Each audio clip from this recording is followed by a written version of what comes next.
comeback ni Catherine Bernardo and Miss Daniel Padilla. Abay, binalita ni Miss Christy Permin. But before that, if you haven't subscribed yet to my YouTube channel, please don't forget to like, share, and subscribe at hit mo na rin ang notification bell for more showbiz updates. Matapos nga na mag-trending ang ilan sa mga balita patungkol sa mga pasabog nga nitong si Daniel Padilla at si Miss Kayla Estrada. No, pero alam niyo po ba na si Kayla kamakailan lamang ay siya po ay na-awardan ng PMPC Awards, no, bilang isa sa pinakamagagaling na actress. At sa isang sa pangyayaring ito, meron pong ilan sa mga insidenteng hindi inaasahan ni Kayla na talagang nag-iwan no, ng trauma dito kay Kayla kasi first time niya maka-experience na talagang nagwawala po yung mga fans, nagwala yung fans dahil ginugusto niya talaga na makapagpa-picture at makasama nga or parang makapagpa-picture at of course bilang isang fan, gusto niya sanang mas mahaba pa niyang makasama si Kayla Estrada during those times. Pero syempre dahil nga sobrang higpit ng mga security guard dito po sa lugar na ito, kaya nagkaroon po ng matinding commotion kung saan pinipigilan niya po nila yung lalaking ito na nagdulot ng matinding commotion dito po sa lugar ng PMPC, no, kung saan ginanap ito pong awards night. Kitang-kita sa mga mukha ni Miss Kayla Estrada kung paano po siya na-trauma dito po sa pangyayaring ito kasi nilingon niya pa po yung lalaki, no, habang papalabas po siya ng facilities na ito. So dahil po dito, ito po ngayon ay nagte-trending sa social media.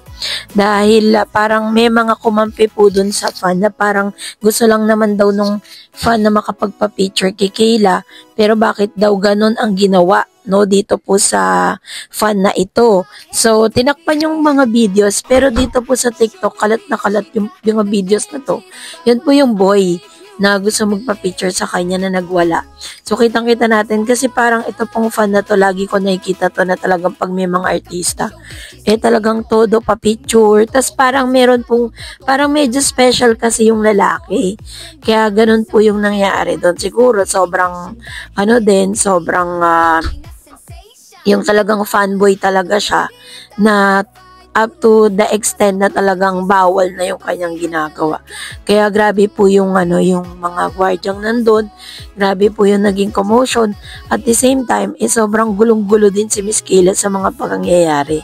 So anyways, pero nakauwi naman siya ng safe. So tulad po ng ating pong highlights, meron pong mga sinabi itong si Christy Permin patungkol sa Katniel. Let's watch this. Diba? Hindi kaya ang kauuwian nito Katniel pa rin? Sa palagay mo, ako ayokong isarado yung yugto na yon. Alam mo, laki naman diba sa artista, diba? Mga ganyang kwento, tagal nang naghiwalay, pero pag biglang nakita. Oo. Together again, isang malaking top grosser ito.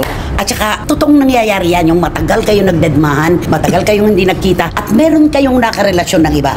Kita mo, si Carla Abellana, at saka si Dr. Reg. Ay, oo.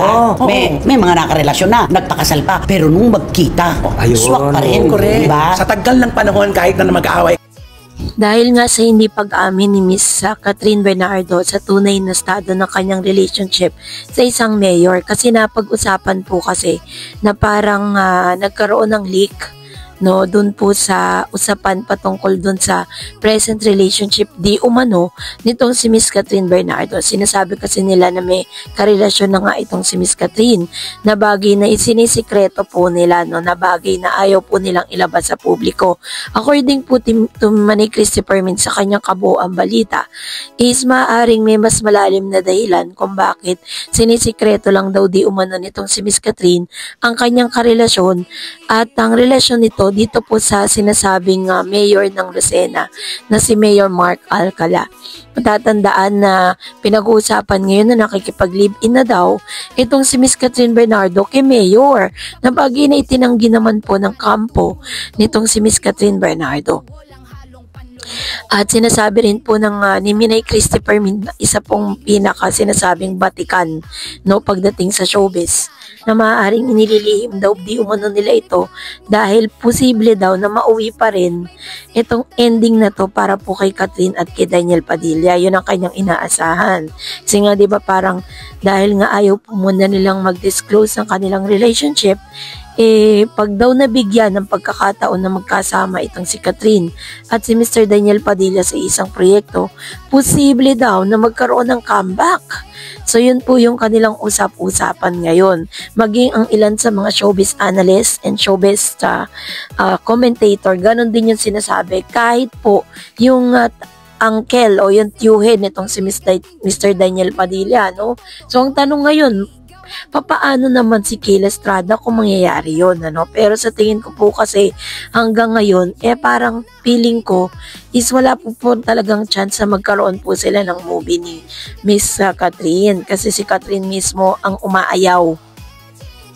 Si Catherine Bernardo mismo yung parang hindi pa po siya decided na magkaroon sila ng comeback movie ni Daniel Padilla. Pero pinag-uusapan na pag daw nangyari yung ganap na yun daw di umano ang tatalo. No? Di umano doon po sa blockbuster movie ni Miss Catherine Bernardo at Alden Richards.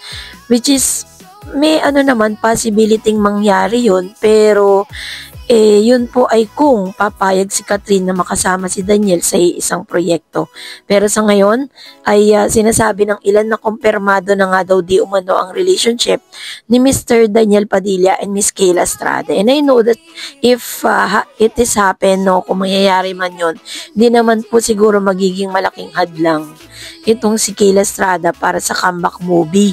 So, movie naman po yun at alam kong professional po yan mga yan, pero sa ngayon parang medyo malabo pa kasi kahapon po talaga nagtre-trending po yung Katniel dahil nga yun yung pinaka-iconic, no, na parang memorable sa lahat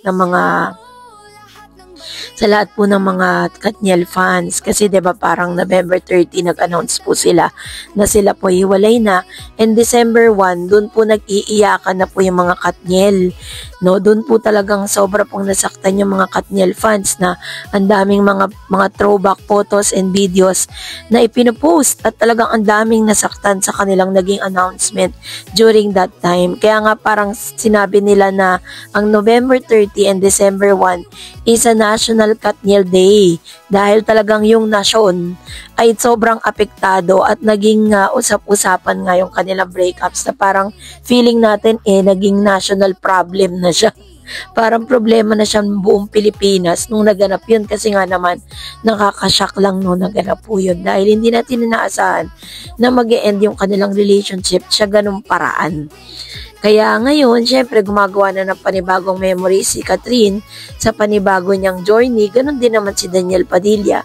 And we may never know kung ano po yung pwedeng mangyari next. Diba? So, abangan na lang natin yan. So, that's it for today. For more videos and updates, please don't forget to like and subscribe. And please don't forget to follow my Facebook page, Dar Eds TV and Dar Eds channel.